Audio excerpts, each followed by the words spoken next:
Good afternoon, everyone. We are delighted to welcome you to our presentation today. My name is Matt Gabriel Aslashirda, and I am joined by my esteemed team members, Lab Solon, Kurt Eusebio, and Danica Habib. Together, we have prepared an in-depth report on the topic of human flourishing in science and technology.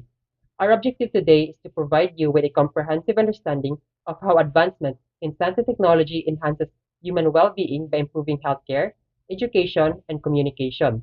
We will also address the importance of ethical consideration and equitable access in maximizing these benefits for all. Our presentation is structured into several sections to ensure a clear and thorough exploration of the topic.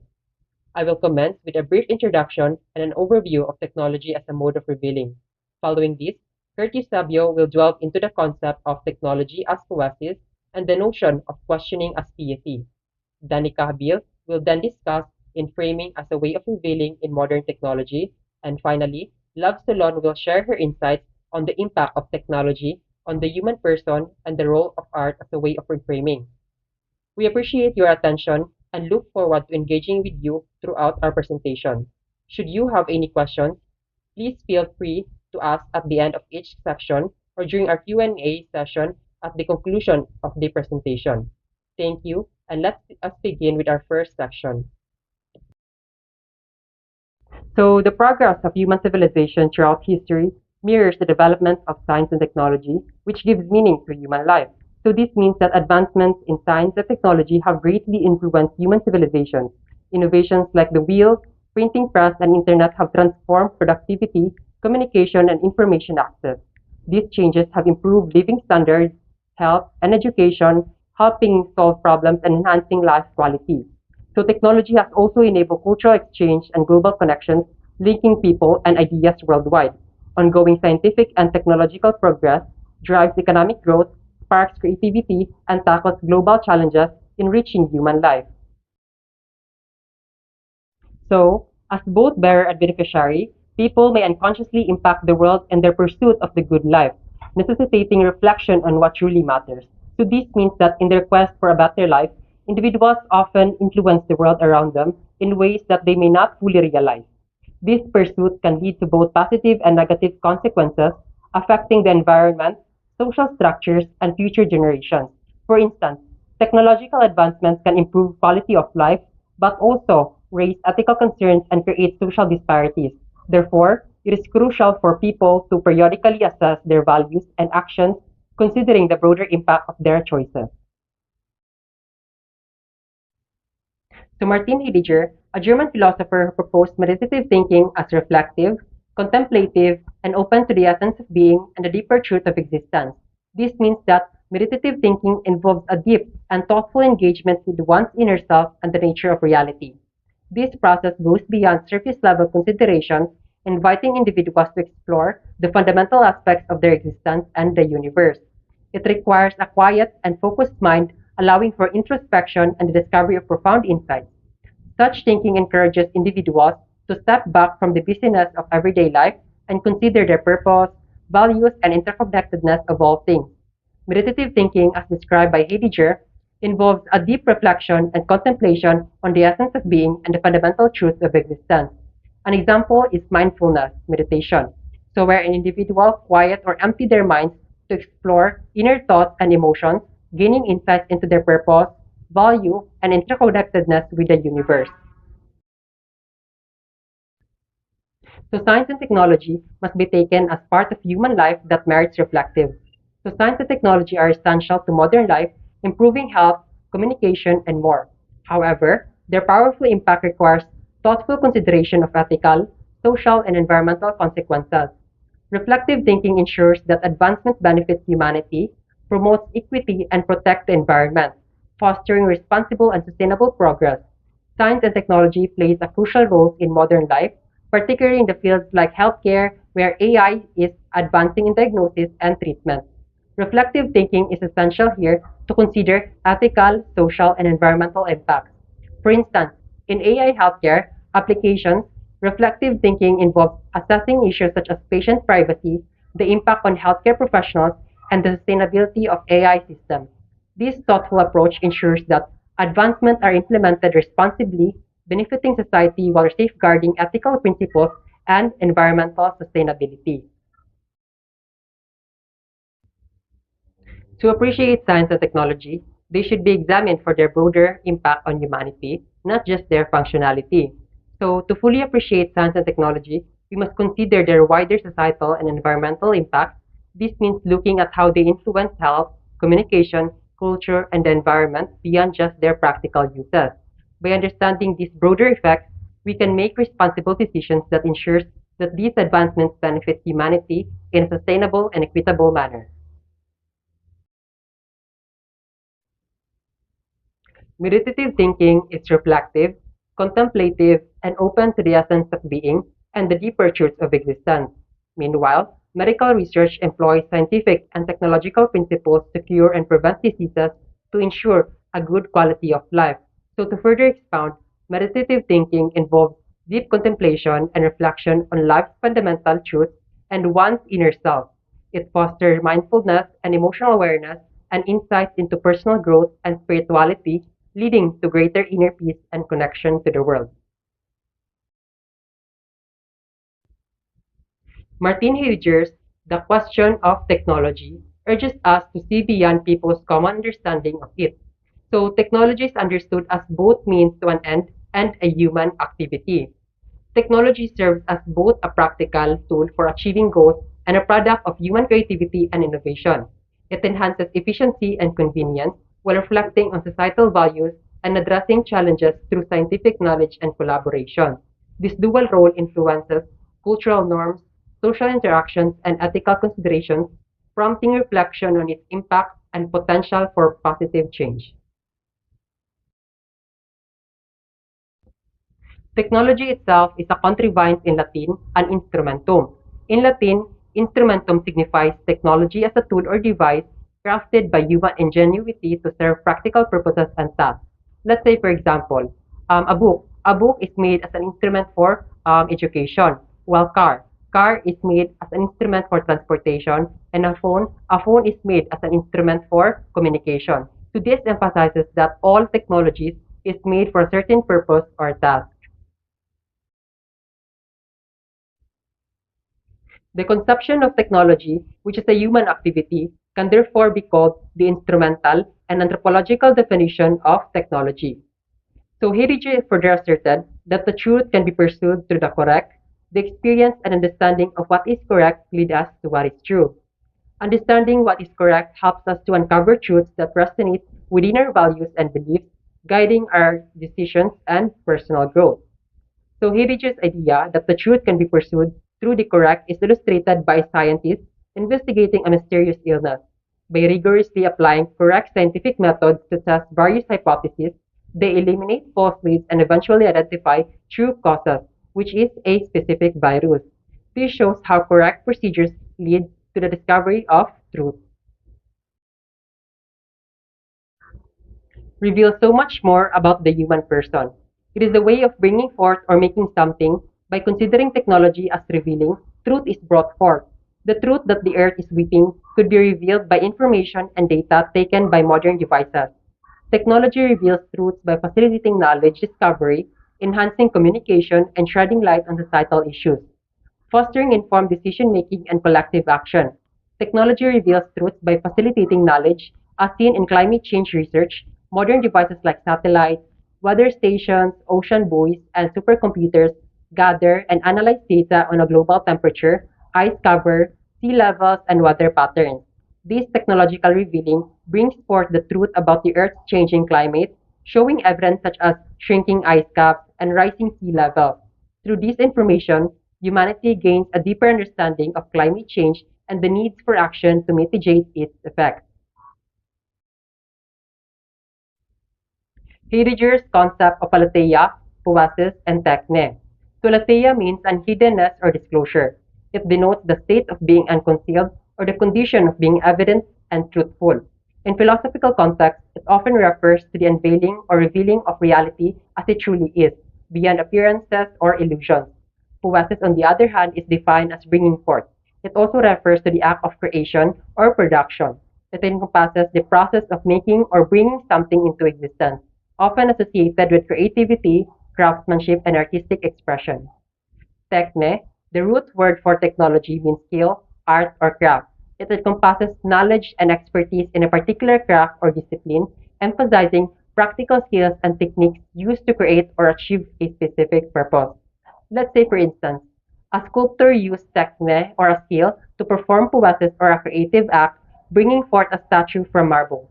This process reveals the statue's form, demonstrating aletheia or unhiddenness.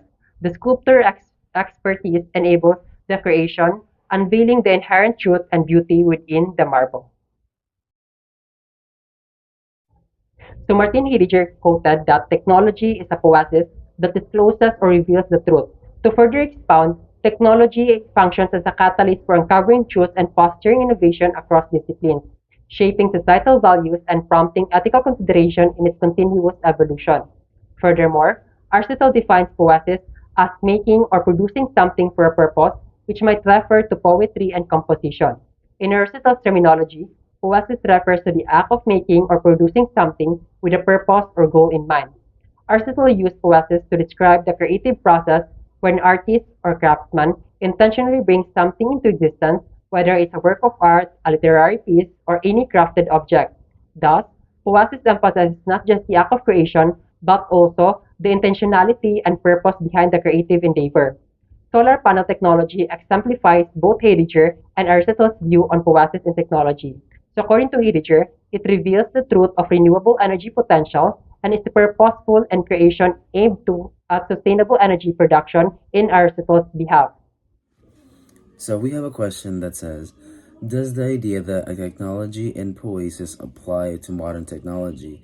Now, according to Heidegger, he describes the aggressive nature of modern technology as a difficult frontier. Though it is not the harmonic way that he describes in his thesis, modern technology may also be a means of exposing. Now, what he means is that contemporary technology confronts the natural world and requires resources that are typically taken by force for human storage or use. A setting upon of the land results from it.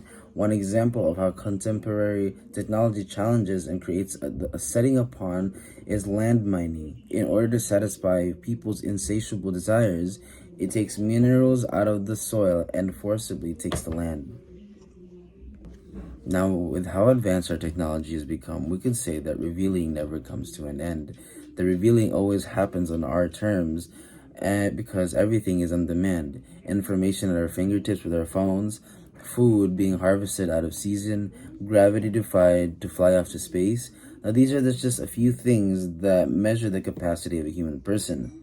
We have learned to manage nature's rhythms, so we no longer need to work with them. We input nature in order, extracting, processing, preparing for consumption, and storing what we have compelled it to disclose. According to Heidegger, we are living in the age of switches, standing orders, and self-indulging stockpiling. This remarks is demonstrated by the mechanization, digitization of numerous facets of our lives, including transportation, communication, and agriculture. Now we have questioning as the beauty of thought. When we take a step back in life, we really begin to think and ask questions that may be out of the ordinary for us, like the complexities of technologies and how we have them now. We may ask, how is this all possible? Well, if you think about it, people can gain a lot of knowledge and wisdom when they take the time to stop, think, and question. And according to Heidegger, questioning is the beauty of thought, which means to question things and interrogate them so that you understand new concepts. Piety is typically connected to religion, but to Heidegger, it involves submission and obedience. When confronting the issues that technology has raised, one is forced to submit to the ideas that arise from their own reflections and thoughts. Thought might occasionally produce insights that the mind is still working to completely comprehend or develop. There are occasions where an idea sparks flashes of insight. The significance of any discovered insight stems from the questioning of our fundamental identity and purpose in the world. As an illustration, it is common knowledge that we humans and everything in our immediate environment are composed of the same materials as the stars. Thus, in reality, we are made of stardust. Do we just simply accept this as true, or do we consider its significance? We give up control over our thoughts when we begin to question. One begins to look at his or her position in the universe and in the overall scheme of things when they ask questions like these. One develops a pathway towards discovering the truth about their identity as a human being in this world through this process.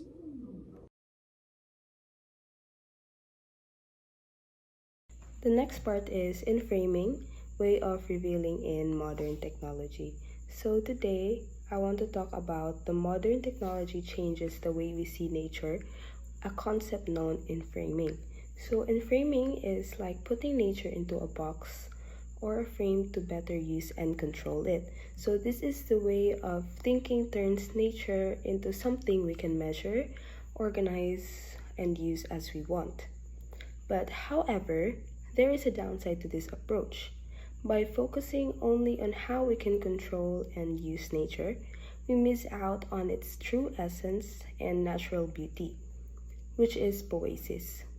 And framing hides this creative and spontaneous aspect of nature, making us see it is just a system of information and resources. So in simpler terms, in framing, makahelp siya sa ato og manage sa nature more effectively, but it also makes us forget the deeper and more beautiful qualities of the natural world. So the next part is calculative thinking and mediative thinking. So this is the important distinction made by the philosopher Martin Heidegger. What is the difference between calculative thinking and mediative thinking? So in calculative thinking, we try to understand and control nature by putting it into a system. So this means we measure, organize, and manage nature so it fits our need and desires. So it's like putting nature into a box to make it easier to handle. Um, while on the other hand, mediative thinking, we don't force nature to fit into a system. So instead, we let nature reveal itself to us in its own way. So we take time to observe and appreciate nature without trying to control or change it. But mostly people they prefer calculative thinking because it gives a sense of control and security. We tend to use calculative thinking because we're afraid of unpredictability and want to manage nature as precisely as possible. To make it simple guys, ang calculative thinking kay about siya sa controlling nature, while ang mediative thinking kay about siya sa on how to understand and appreciate nature as it is. And framing is done because people want security. Even if the ordering that happens in framing is violent, and even if the earth is made as a big gasoline station from which we extract, stockpile, and put standing reserve, ready to be used as we see fit. So, in summary, Ani, in framing is done because people gusto silang security, even if it means treating the earth as a resource to be used at our Human convenience. person swallowed by technology. Though it is true that the individual takes part in the revealing of nature, limits must still be recognized. So if we allow ourselves to get swallowed by modern technology, we lose the essence of who we are as beings in this world. Imagine you're always texting your friends instead of meeting them in person. Over time, you might feel less connected and lonely because you're missing out on real meaningful interactions. On the other side, think about how smartphones are made. The factories that make them can pollute the air and water. If we keep buying new phones frequently without thinking about the environmental damage, we're putting short-term convenience over the long-term health of our planet. That is why we should balance technology use with real human connection and environmental care. By doing this, we can enjoy the benefits of technology without losing our humanity or damaging the world we live in. If we cannot let go of the conveniences and profits brought about by processes and industries that pollute the environment and cause climate change, then technology has consumed our humanity. This means we're putting short-term benefits over the long-term health of our planet and future generations, losing sight of what makes us truly human: our capacity for empathy, responsibility, and care for the world around us. Examples are plastic bags. Using plastic bags is very convenient for carrying groceries. However, plastic bags are a major pollutant. They take hundreds of years to decompose and often end up in oceans, harming marine life. Nevertheless, as expressed by the poet Holderlin, but where danger is, grows the saving power also. The saving power lies in the essence of technology as technology. So in simpler terms, technology has both risks and benefits. It can create challenges but also offers ways to address them. So by using technology thoughtfully, we can solve the very problems it creates. For example, renewable energy technologies like solar and wind power can help combat climate change caused by fossil fuels. Essence is way in which things are as that which endures. Heidegger further asserted that the essence of technology is nothing technological. So Heidegger is saying that to understand technology deeply, we need to look beyond the physical devices and see how technology fundamentally changes our way of thinking and life. He also expressed that the various problems brought about by humans' dependence on technology cannot be simply resolved by refusing technology altogether. He stated, "Thus we shall never experience our relationship to the essence of technology so long as we merely represent and pursue the technological, put up with it, or evade it." What Heidegger meant was that we can only understand what technology means to us if we go beyond just using, tolerating, or avoiding it, and instead we must think deeply about its impacts on our lives. Art as a way out of enframing. Enframing as the mode of revealing in modern technology tends to block poiesis. The poetry that is found in nature can no longer be easily appreciated when nature is enframed. In this statement, nature refers to the natural world and its inherent beauty and value. Nature is no longer appreciated when it is enframed because modern technology makes us see it only as a resource to be used, rather than something to be admired and respected for its own sake. If the Earth has just become a gas station for us, then we have become enframed as well. In modern technology, the way of revealing is no longer poetic, it is challenging. When instruments are observed linearly, its poetry era so longer be found. Heidegger proposes art as a way out of this enframing. With art, we are better able to see the poetic in nature in reality. It leads us away from the calculative thinking and towards meditative thinking. Through meditative thinking, we will recognize that nature is art par excellence. Hence, nature is the most poetic. Aristotle's conception of the four causes is explained by Heidegger. Causa materialis, the material. Causa formalis, the form. Causa finalis, the end. Causa efficiens brings about the effect. The causa materialis, or material cause, this is the physical stuff something is made of. For example, the silver used to make a chalice. Causa formalis, or the formal cause, this is the design or pattern of something. For example, the specific shape and design of the chalice.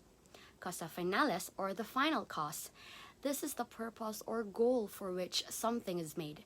For example, the chalice is made for use in a sacrificial rite. Causa efficiens, or efficient cause, this is the agent or process that brings something into being. For example, the silversmith who makes the chalice. From the book, The Question Concerning Technology and Other Essays by Heidegger, 1997, page 13, he stated that though enframing happens, it cannot completely snuff out the poetic character of technology. We ponder technology and question it. In so doing, we also become aware of the crisis we have plunged the earth into. The danger is made present and more palpable through our art and poetry. Amid this realization, we remain hopeful because, as the poet Holderlin put it, poetically man dwells upon this earth. And that concludes our discussion. Thank you for listening.